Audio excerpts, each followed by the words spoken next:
It was a cold, dark night when the Midnight Express pulled out of the station. The train was known for its luxury and speed, carrying passengers from the bustling city to the quiet countryside. But tonight, it would become the scene of a mystery that would baffle even the sharpest minds. Detective Arthur Collins, a tall man with a sharp nose and piercing blue eyes, sat in his private compartment. He was on his way to visit his sister in the countryside, but fate had other plans. As the train chugged along, a loud scream echoed through the corridor. Collins jumped to his feet, his detective instincts kicking in. He rushed to the source of the scream, a first-class compartment. Inside, a woman stood frozen in shock. On the floor lay the body of a man, his face pale and a knife sticking out of his chest.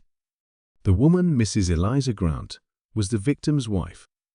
She had just returned from the dining car to find her husband, Mr. Henry Grant, dead. Collins introduced himself and took charge of the situation. He asked the conductor to lock down the train and ensure no one left their compartments. The passengers were alarmed, but Collins assured them he would solve the mystery before the train reached its destination. The detective began his investigation by questioning Mrs. Grant. She was visibly shaken, but answered his questions calmly. She explained that she and her husband were traveling to visit relatives. They had no enemies, and she couldn't imagine who would want to harm him.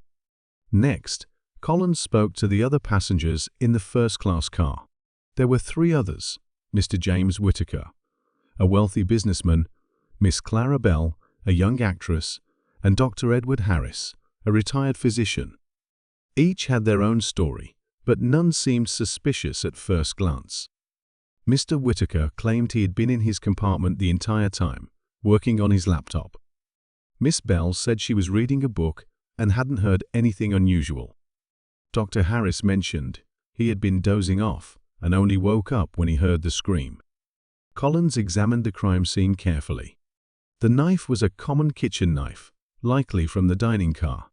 There were no signs of a struggle, suggesting the victim knew his attacker. The detective also noticed a small piece of paper clutched in the victim's hand. It read, "Meet me at midnight. We need to talk." The note was unsigned, but it was a crucial clue. Collins realized the murder was premeditated. He decided to search the passengers' belongings for anything suspicious. In Mr. Whittaker's compartment, he found a receipt for a large sum of money paid to an unknown account. Miss Bell's bag contained a letter from Mr. Grant, asking her to end their secret affair. Dr. Harris's medical kit had a syringe missing, though he claimed he hadn't used it. As Collins pieced together the clues, he called all the passengers to the dining car. He stood at the head of the table, his eyes scanning their faces. "Ladies and gentlemen," he began, "the killer is among us. Mr. Grant was murdered because he knew too much. Miss Bell, you were having an affair with him, and you feared he would ruin your career. Mr. Whittaker, you owed him a large sum of money and couldn't pay. Dr. Harris, you were blackmailing him for a past mistake. But only one of you acted on your motive."